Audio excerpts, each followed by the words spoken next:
As I start this video report, I'm wondering myself why I'm even doing a video report today when I'm going to be talking about my favorite conference, he says with sarcasm dripping, the Mid-American Conference, that crucial game tonight with Ohio at Akron. Yes, but I know there's so many of you out there that are just waiting and have been waiting all day long for me to tell you who I think is going to win this game. Yes, I know.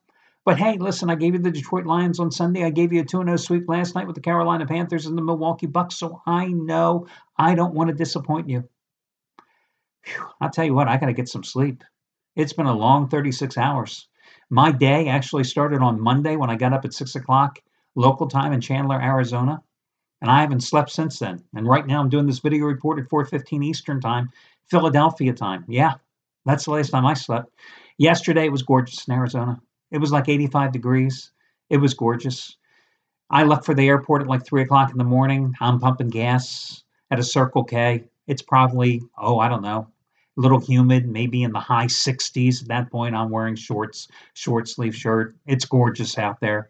And I'm thinking, why do I really want to fly back to the East Coast other than Thanksgiving and to see family? Why am I doing that? And I'm still wondering even now as I'm here back home in Philadelphia, overcast, looks like it's going to snow any minute, wearing a winter coat, going, I don't want to be here. I could be back in Arizona again, visiting friends out there, 80s. Yeah, that's where I really should be. And instead, I'm sitting here in my office, freezing my ass off, getting ready to talk about Ohio and Akron. What's wrong with this picture? With no sleep, it's making it even worse. But anyway, let's talk about last night's game between Carolina and Miami. I'm telling you, most of the handicappers here at the site, just being honest with you, including Eric Schrader, who was a perfect 2-0 with those ultra rare 200-dime NFL releases in his career, both of them this season, and they were both easy winners. Yeah, he bought into the Kool-Aid of having the Miami Dolphins, as did most guys last night. I told you on the video report, it would be tempting to take the Dolphins, but I just couldn't get into their corner because I knew the Dolphins' defense was nothing special. And again, they are a one-dimensional offensive team, just relying on Jay Cutler, and that was it.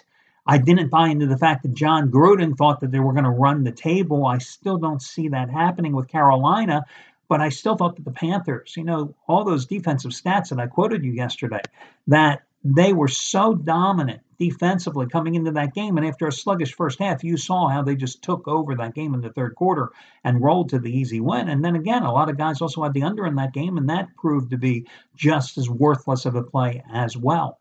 So instead, yesterday, I veered off into the NBA, and I told you that the Minnesota Timberwolves were a team that, after an 0-2 start to their road trip, would salvage the final leg of it last night with a double-digit rout of the Utah Jazz. And once again, Minnesota beat a sub-500 team. They haven't beaten a winning team so far this year. And once again, they beat a 6-7 Utah Jazz team last night. And you got that 15-dime best bet winner from me as the half-price play of the day.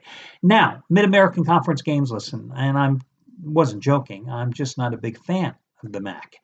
So again, tonight, I think the best bet in the NBA happens, or in the betting card tonight happens to be once again in the NBA on the Rockets and Raptors. I will tell you, though, however, that Tommy Brunson, who's off to a 2-0 start in college basketball, and my God, how easy were those plays last night?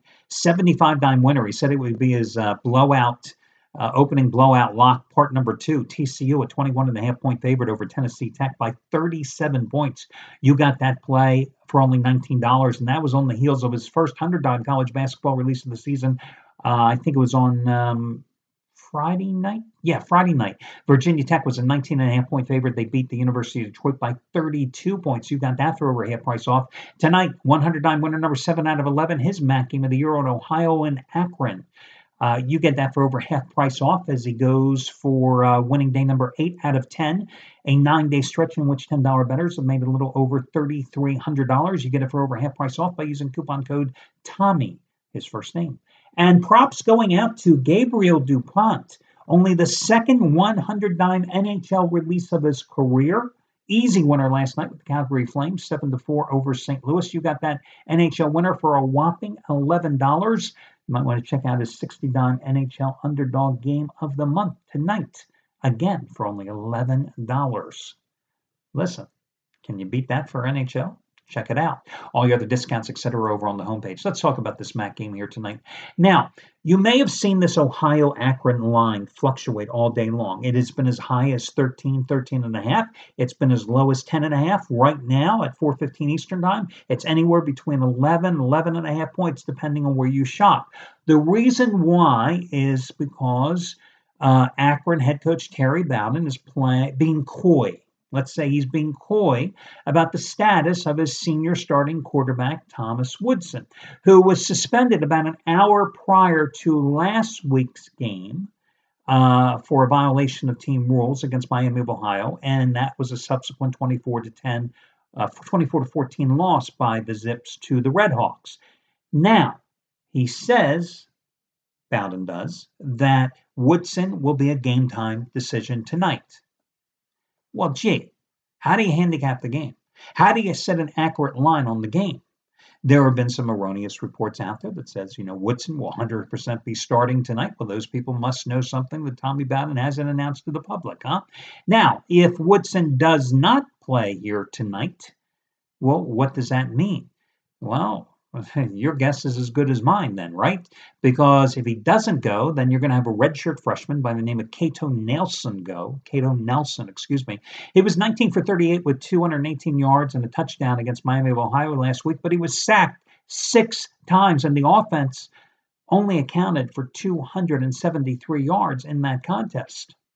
And you're taking on a damn good Ohio defense in this. An Ohio defense that is tied for 27th in the nation with 26 sacks in 10 games. An Ohio defense that is ranked 43rd in the country in total defense.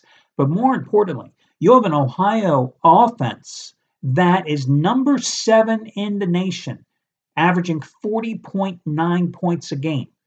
That's right behind Memphis and Ohio State. That is ahead of Alabama.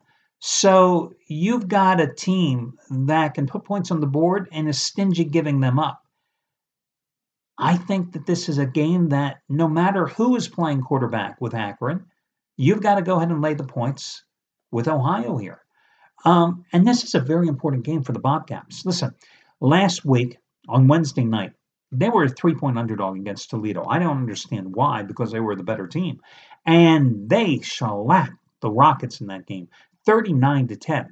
They've won 4 straight since a 26-23 loss at home as an 11-point favorite against Central Michigan on October 7th. How they lost that game to the Chippewas is beyond me. Their only other loss this season happened in week number 2 against Purdue. This game is important because they basically win this game and they clinch a spot in the MAC title game on December 2nd.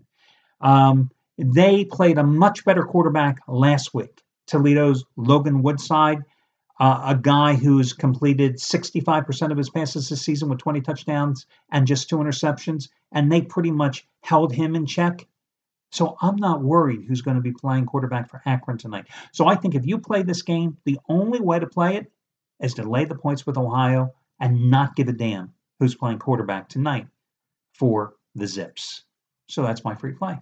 Go with Ohio. And we'll do it again tomorrow.